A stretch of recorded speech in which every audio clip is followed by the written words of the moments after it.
workshop, how to start an illustration. I'm going to be talking about inspiration, and Mari will follow up talking about composition. So you guys already know. You should know. If you don't, now you know. Pinterest is a very good resource for starting an illustration or anything. Very good for inspiration and for reference photos. We talked about today. Yeah. So example, good reference photos are poses. There's a lot of poses on there.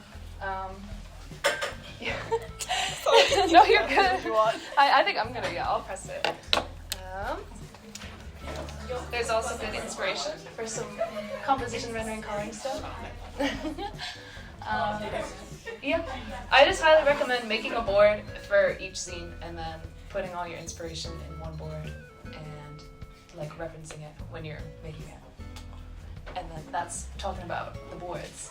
You can also make a collage on Pinterest now, I guess, but I've never made one and I don't know if that'd be helpful, so, you know, but these are all very good for color schemes, which I think we mentioned later, but yeah, this is just keeping note of anything that inspires you. So you can also find some inspiration on Instagram. Artists love Instagram. Twitter, which we don't mention, but like you guys already know. Screenshots from your favorite video games, movies, TV shows.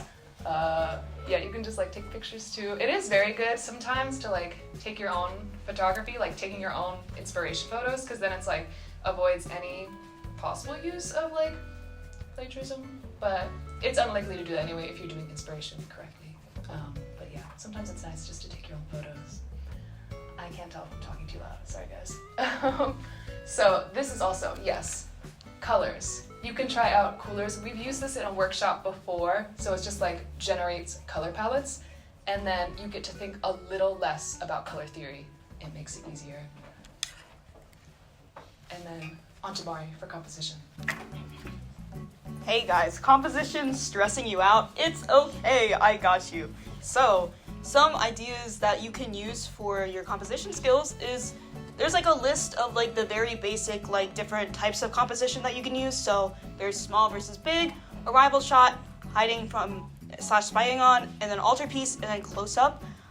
So you want to think about what are you trying to convey with your piece. So our zine theme today, or like this year, is mythology and fantasy, right? So if you're trying to draw like a dragon and a knight, you might use small versus big to show like a giant like dragon head versus like a really tiny knight, kind of to show like the power and like you know, kind of show off the dynamic that's going on there. And it'll be a lot more powerful than if you kind of just have like, you know, some guy standing next to a dragon that's the same size. Unless you're going for that, then you can probably use like one of these different ones, like hiding from and / spying on, so you can have him like hiding behind a wall trying to escape like a kind of scary like prowling dragon, okay?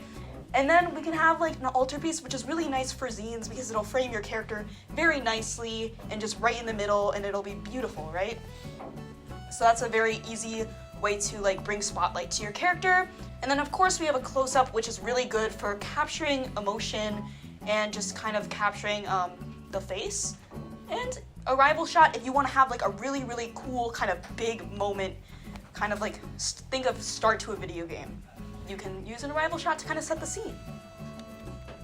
So also when doing composition, you want to think about the rule of thirds.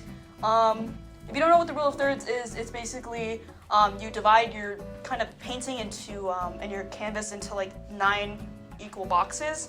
And then you want to place the kind of the focal points on like the crosses, because this is where the eye like kind of likes to go, and it'll make like the sense of balance a lot more easy for you.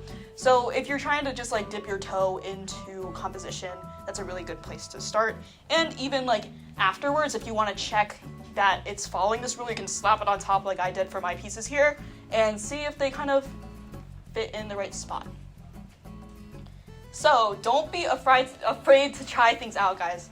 I see a lot of people kind of worrying about starting a piece, because that's the hardest part, right? Just getting started. So don't worry about that right now, because you can't make a good piece unless you try different things.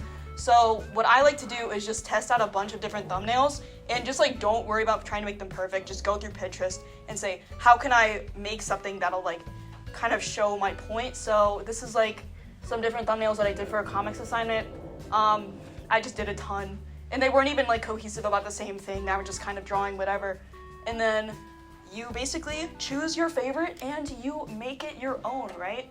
And wow, that was so easy. Like, see how many, I went through 9 before I came to the conclusion that I liked the one that I chose the best, right? So don't worry about making it perfect, just draw stick figures or something and it'll help you get your composition down better. Artist block, try writing, because writing can really help you kind of decide what you want, because not everyone, personally for me, I have a hard time like visualizing what I want to make, and I can't really visualize ideas in my head well, so I like to make little bubbles and kind of mix things together, and then I say, how can I mix all of these elements together to make a nice piece? And yeah, once you chose all the things that you want to include in your piece, you can do a few thumbnails and try to make it nice. So that's a little thumbnail that I did for you guys. And now with that, go get started on your zine piece. And most important tip, have fun. Yeah. Yes.